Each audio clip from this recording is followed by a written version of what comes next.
अस्सलाम वालेकुम एवरीवन, मैं इम्तियाज और आप सभी देख रहे हैं A1 एजुकेशन 2.0 पर आप सभी का स्वागत करता हूं। अगर आपके आधार और वोटर आईडी में नाम, जन्म तिथि ये सारे गलत हैं तो सुप्रीम कोर्ट की तरफ से क्या आदेश आया है, उनके तरफ से क्या नोटिस को जारी किया गया है और आपको कैसे सुधार करवाना है, कौन से डॉक्यूमेंट हैं जिससे आप सभी के आधार कार्ड, अगर आपके आधार कार्ड और वोटर आईडी में नाम, जन्म तिथि अलग होने पर क्या करें, सुप्रीम कोर्ट की तरफ से बड़ा अपडेट। तो आज की इस वीडियो में हम बताने वाले हैं कि अगर जिस व्यक्ति के आधार कार्ड और वोटर आईडी में नाम, जन्म तिथि या फिर एड्रेस में गलती हो चुकी है तो अब आपको कौन से दस्तावेज से सुधार करने होंगे और आप कैसे करेंगे। अगर आप इस चैनल पर नए हैं तो अपने छोटे भाई होने के नाते इस चैनल को सब्सक्राइब और बेल आइकन दबाना ना भूलें। तो चलिए अब हम बात करते हैं, अगर आपको आधार और वोटर आईडी में नाम, जन्म तिथि सुधार करवाना है तो सबसे पहले आपको कौन से डॉक्यूमेंट को सही करवाना है। जैसे कि हम बात करेंगे, मुख्य जानकारी हम देने वाले हैं, जैसे कि आधार कार्ड और वोटर आईडी दोनों में भारत के सबसे महत्वपूर्ण पहचान पत्र है, यानी आप सभी के आइडेंटिटी प्रूफ के लिए ये दोनों डॉक्यूमेंट है। तो आप सभी को पहले कौन से दस्तावेज को सुधार कराना है। जैसे कि अगर दोनों दस्तावेज में नाम, जन्म तिथि, डीओबी, पिता का नाम या फिर अन्य जानकारी अलग अलग है तो भविष्य में सरकारी सेवाओं और वोटर लिस्ट में समस्याओं का सामना करना पड़ सकता है। इसलिए सभी नागरिकों को अपने दस्तावेज में जानकारी जैसे कि मैच रखना होगा, यानी अगर आप सभी के अलग अलग नाम है या फिर अलग अलग दस्तावेज पे कुछ स्पेलिंग मिस्टेक है या फिर एड्रेस या फिर आप सभी के जन्म तिथि या फिर आप सभी के माता पिता का नाम है तो आप सभी को सुधार करा लेना है। अब हम बात करेंगे सबसे पहले कौन से डॉक्यूमेंट को सही करवाए, क्योंकि इसके सबसे इंपॉर्टेंट बात यह है कि अगर आप कौन से डॉक्यूमेंट सुधार करवाते हैं तो आपके वोटर आईडी सुधार हो जाएगी। तो यहाँ पे साफ साफ लिखा गया है कि सबसे पहले आधार कार्ड सही करवाना अनिवार्य है। अगर आपके वोटर लिस्ट में नाम गलत है, अगर आपके आधार में भी नाम गलत है तो सबसे पहले आपको आधार कार्ड को सही करवाना है। उसके बाद वोटर आईडी कार्ड सही करवाना चाहिए, यानी जिस व्यक्ति के आधार कार्ड पे और वोटर आईडी पे नाम, जन्म तिथि ये गलत है तो सबसे पहले उन्हें अपने आधार कार्ड को सुधार करवाना है। जैसे कि अब हम बात करने वाले हैं कि कारण, इसके कारण क्यों है कि आप सभी को आधार कार्ड ही पहले सुधार करवाना होगा। तो यहाँ पे साफ साफ आधार कार्ड यूआईडीआई द्वारा जारी मुख्य पहचान प्रमाण है। जैसे कि वोटर आईडी में सुधार के लिए आधार कार्ड का प्रूफ के जरूर यहाँ पे इस्तेमाल किया जाता है। जैसे कि अगर आपके आधार कार्ड सही है तो आप सभी के वोटर लिस्ट को जल्द से जल्द सुधार कर दिया जाएगा, और अगर आपके आधार कार्ड गलत है तो अपने वोटर आईडी को जल्द सुधार नहीं करवा सकते हैं। जैसे कि अब हम बात करेंगे आधार कार्ड में करेक्शन की लिमिट, जैसे कि हम आधार कार्ड को कितने बार, इसकी सीमा क्या है, इसमें लिमिट क्या है कि हम अपने आधार कार्ड को जैसे कि जन्म तिथि, हमारा डीओबी और अपने स्थान को कैसे चेंज करवा सकते हैं। तो हम सारे जानकारी एक एक करके देने वाले हैं। जैसे कि यूआईडीआई के नियम के अनुसार नेम अधिकतम 2 बार बदल सकते हैं। जैसे कि जिस व्यक्ति के अगर नाम में गड़बड़ी है तो आप सभी अपने नाम को 2 बार अपने आधार में चेंज करवा सकते हैं। ये फिर हम देखते हैं अब डेट ऑफ बर्थ, यानी आप सभी का डीओबी केवल 1 बार बदल सकते हैं। जैसे कि अगर आपका जन्म तिथि आपका गलत हो चुका है तो आप 1 बार आधार कार्ड में सुधार करवा सकते हैं। और हम बात करते हैं जेंडर की, यानी आप अगर गलती से मेल फीमेल हो चुका है, जेंडर में आपकी चेंजिंग आ चुकी है आधार कार्ड पे, तो केवल 1 बार बदल सकते हैं। यानी कोई फीमेल व्यक्ति अगर उस पे मेल लिखा गया है तो यानी उन व्यक्ति को 1 बार समय दिया जाएगा, वो अपने आधार को चेंज करवा सकते हैं। और हम बात करते हैं अब एड्रेस, मोबाइल नंबर, फोटो। जैसे कि अगर आपको आधार अपडेट करवाना है तो आप सभी अपने एड्रेस और फोटो और मोबाइल नंबर को आप जितने बार चाहें आप अपने अकॉर्डिंग, आप अपने अनुसार चेंज करवा सकते हैं। अब हम बात करेंगे आधार कार्ड सही कराने के लिए कौन कौन से जरूरी दस्तावेज है।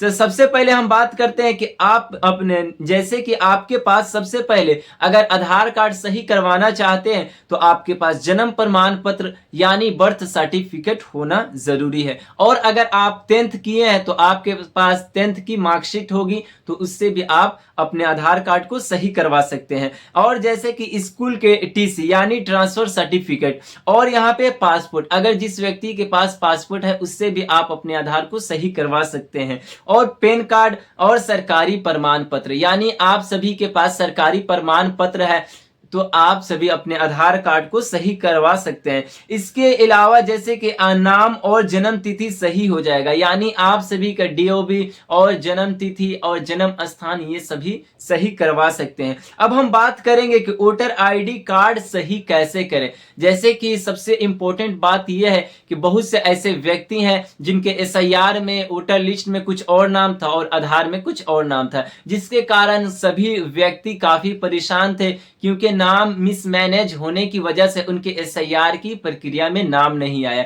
जिसके कारण सभी लोग परेशान थे। तो हम अब बात करेंगे कि वोटर आईडी कार्ड सही कैसे करें। तो यहाँ पे साफ साफ नियम बताया गया है कि आधार कार्ड सही होने के बाद अपने क्षेत्र के बीएलओ बूथ लेवल ऑफिसर से संपर्क करें। यानी आप सभी को वोटर आईडी सुधार करवाना है तो सबसे पहले आपको बूथ लेवल ऑफिसर से जाके बात करनी होगी। वहां पे आपको ऑफिस में जाना है और उनसे ये सारी समस्याएं आपको बताना है। अब आपकी वोटर आईडी कैसे सही होगी, तो यहाँ पे सुप्रीम कोर्ट की तरफ से ये नियम को जारी किया गया है। जैसे कि जिस व्यक्ति के आधार कार्ड अगर सही हो जाते हैं उसके बाद आपने वोटर आईडी को सुधार करवाना है तो उन्हें सबसे पहले फॉर्म 8 को भरना होगा। यानी जैसे कि अगर आपके एसआईआर में नाम नहीं है तो आप फॉर्म 6 को अप्लाई करते हैं, और अगर आपके एसआईआर में नाम है और आपका वोटर लिस्ट में कुछ गड़बड़ी कुछ त्रुटि रह गई है तो आपको फॉर्म 8 को अप्लाई करना है। और यहाँ पे बताया गया जैसे कि फॉर्म 8 भरकर आधार कार्ड की कॉपी लगाए, यानी आप सभी को आधार की जेरॉक्स देना है और आपको वोटर आईडी कार्ड सही हो जाएगा। यानी अगर आप फॉर्म 8 को अप्लाई करेंगे, आप बीएलओ ऑफिस में जाके बात करेंगे, बूथ लेवल ऑफिसर से ये सारी समस्याएं बताएंगे तो वो सारी समस्याओं को दूर कर देंगे और आप सभी का वोटर लिस्ट भी सही हो जाएगा। जैसे कि आप सभी ऑनलाइन भी करेक्शन कर सकते हैं, यानी आप सभी घर बैठे आसानी के साथ खुद अपने मोबाइल से भी अपने इस प्रोसेस के साथ अपने वोटर आईडी को सुधार करवा सकते हैं। जैसे कि आप सभी को कौन से पोर्टल पे अगर आप घर बैठे अपने वोटर आईडी को सुधार करवाना चाहते हैं तो आप सभी को एनवीएस पोर्टल या वोटर हेल्पलाइन ऐप के माध्यम से आप सभी अपने वोटर को सुधार कर सकते हैं। अब हम बात करते हैं एसआईआर यानी स्पेशल इंटेंसिव रिवीजन से जुड़ी जरूरी बात, क्योंकि आप सभी देख सकते हैं बहुत से ऐसे लोग हैं जिनके आधार पे कुछ और नाम है, उनके माता पिता के कुछ और नाम है, उनके जन्म स्थान कुछ और है, मगर वोटर लिस्ट में उनका पुराना वोटर लिस्ट है जिसके कारण उस पर कुछ और नाम है, उनका डेट ऑफ बर्थ कुछ और है। तो आपको इन सारी समस्याओं का अगर सामना करना है या फिर इन समस्याओं से बचना है तो आप सभी को दोनों दस्तावेजों को सही रखना होगा। जैसे कि वोटर लिस्ट अपडेट करने के लिए एसआईआर प्रक्रिया चल रही है, यानी जो वोटर लिस्ट में आप सभी के नाम गड़बड़ी हो चुकी है या फिर कुछ त्रुटि रह चुकी है, इसी वजह से एसआईआर की प्रक्रिया को लागू की गई। यानी एसआईआर और संविधान चुनाव आयोग को ये आर्टिकल 324 में ये लिखा गया है कि चुनाव आयोग जब चाहे यानी चुनाव से पहले एसआईआर की प्रक्रिया को करा सकता है और सभी व्यक्ति के नाम को जोड़ना और जो फर्जी तरीके से वोटर लिस्ट में नाम शामिल है उन व्यक्तियों को नाम को हटाना, जिसकी वजह से एसआईआर की प्रक्रिया हो रही है। जैसे कि अगर आधार और वोटर आईडी में जानकारी अलग है तो आपका नाम वोटर लिस्ट में नहीं आएगा। यानी आप सभी के आधार कार्ड और वोटर आईडी में नाम अलग अलग है तो आप सभी का एसआईआर में भी नाम नहीं आएगा। इसलिए फॉर्म 6 या अन्य फॉर्म भरने से पहले दोनों दस्तावेजों को सही करना होगा। यानी अगर आप एसआईआर फॉर्म 6 अप्लाई करते हैं तो आप सभी को पहले दोनों दस्तावेज को सही रखना होगा। उसके बाद आपको सारे प्रोसेस यानी आपको सारे डॉक्यूमेंट लगाकर आपको एसआईआर का फॉर्म को अप्लाई करना है। जैसे कि अब हम बात करेंगे कि हमें किन किन चीजों से सावधान रहना है। तो जैसे कि यहाँ पे बताया गया कि नाम की स्पेलिंग बिल्कुल एक जैसी रखें, जैसे कि आपके आधार और वोटर आईडी पे सेम आपके नाम का स्पेलिंग होना चाहिए। जन्म तिथि दोनों में एक जैसी, यानी आपके आधार कार्ड और आपके वोटर आईडी पे जन्म तिथि एक होना चाहिए। और पिता का नाम भी दोनों सेम दोनों समान रखें, जैसे कि आपके वोटर लिस्ट पे और आधार पे दोनों समान नाम रखें, इसमें स्पेलिंग मिस्टेक नहीं होना चाहिए। छोटी सी गलती भी आपको भविष्य में समस्याओं का सामना करना पड़ सकता है। इसीलिए आप सभी को जो नाम में अगर गड़बड़ी है तो आप दोनों दस्तावेजों को सुधार करवाएं। उसके बाद आप सभी का इस प्रोसेस के साथ वोटर आईडी और आप सभी का आधार कार्ड भी सही हो जाएगा और आप सभी का फाइनल ड्राफ्ट लिस्ट यानी एसआईआर की प्रक्रिया में नाम आ जाएगा और आप सभी का जो एसआईआर में नए वोटर लिस्ट की सूची को जारी किया जाएगा तो उसमें आप सभी का नाम आसानी के साथ आ जाएगा। तो आप सभी को जल्द से जल्द सबसे पहले अपने आधार को सुधार करवा लेना है, उसके बाद आपको वोटर लिस्ट को सुधार करवाना है। तो ये थी आज की काफी महत्वपूर्ण वीडियो। अगर कोई डाउट रह जाए तो जरूर कमेंट करके बताएं। धन्यवाद।